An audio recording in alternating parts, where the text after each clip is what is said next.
सद्गुरुनाथ महाराज की जय। बहुधा यह प्रश्न मुझसे पूछा जाता है और संभवतः यह प्रश्न आपसे भी पूछा गया होगा कि गोंदवले में क्या मिलता है। इस प्रश्न का उत्तर यदि सीधा सीधा दिया जाए और सरल शब्दों में दिया जाए तो ये कह सकते हैं हम, मनुष्य के जीवन के हित में जो उसकी सोच है उससे कहीं ज्यादा मिलता है। ये तो सरल शब्दों में कहा जा सकता है, लेकिन हमें इसे विस्तार पूर्वक देखना होगा, समझना होगा।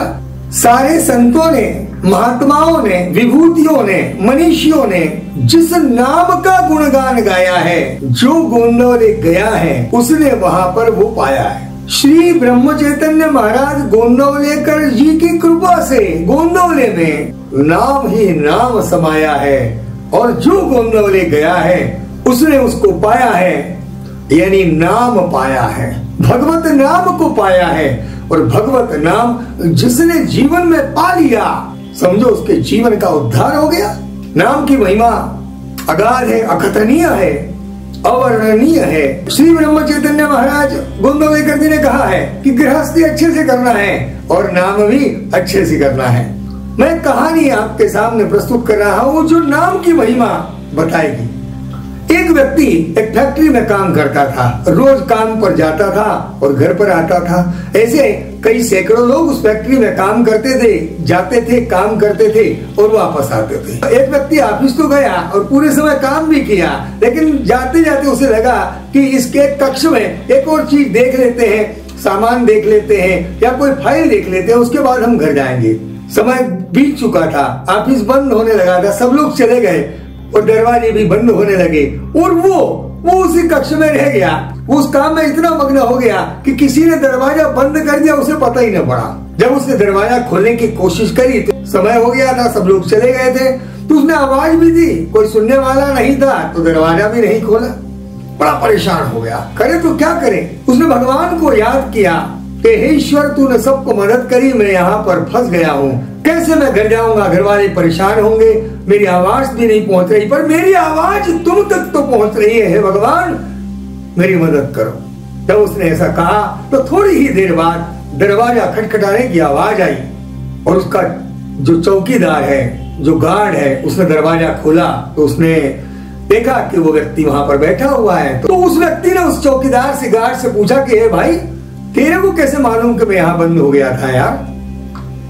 कहले बाबूजी, मैं एक बात बताऊं आपको, सब लोग चले गए, मैंने आपको आते हुए देखा, क्योंकि आप रोज मुझे आते वक्त राम राम कहते हैं, तो मैंने राम राम आते वक्त की तो सुनी, पर जाते वक्त की राम राम आपसे हुई नहीं। तो मैं आपको ढूंढ रहा था कि आप कहाँ गए, तो ढूंढते ढूंढते इस कक्ष में आ गया और आप मिल गए। तो आते वक्त की राम राम मुझे मिली थी, जाते वक्त की राम राम नहीं मिली थी, इसलिए मैं ढूंढ रहा था।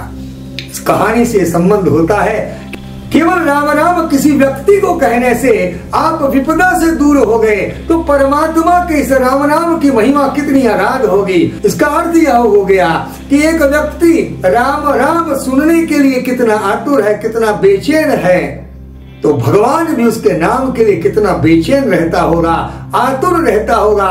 यदि हम भगवान का नाम मनोभाव से ले लें तो निश्चित ही रूप से प्रसन्न होगा।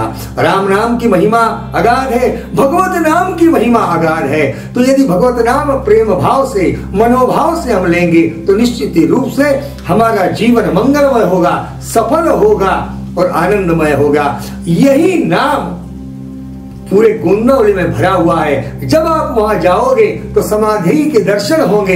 इसलिए मराठी में कहा है कि समाधि पहाता समाधान होते। सद्गुरु श्री गोंदवलेकर महाराज की समाधि देखने के बाद समाधान मिलता है। समाधान ही तो जीवन में चाहिए, आनंद ही तो जीवन में चाहिए। वो समाधान और आनंद वहां गोंदवले में मिलता है। और वो जो परम आनंद मिलता है, जो परम आनंद है जीवन का, वो गोंदवले मिलता है, क्योंकि सर्वत्र नाम ही समाया है। और जो गोंदवले में गया है उसने वह पाया है। श्री राम रक्षा स्तोत्र में कहा है, वज्र पंजर नामेदम यो राम कवचम स्मरेत अव्याहताज्ञ सर्वत्र लभते जय मंगलम। भगवत राम से सर्वत्र मंगल ही मंगल होगा, निश्चित ही रूप से होगा। जय होगा, विजय होगा, मंगल होगा, आनंद होगा, समाधान होगा। भगवत नाम में इतनी शक्ति है जो वर्णनीय हो ही नहीं सकती, इतनी अगाध महिमा है। आप लोग भगवत नाम ले, आनंद में रहे। गोंदवले के बारे में आपने वीडियो देखा तो गोंदवले का पता जरूर मैं बता देता हूं कि गोंदवले बुद्रुक, जिला सातारा, महाराष्ट्र। आपने मेरा channel grace is base subscribe न किया हो तो कर लीजिएगा। आपका मित्र चंद्रशेखर तापी, प्रणाम, नमस्कार।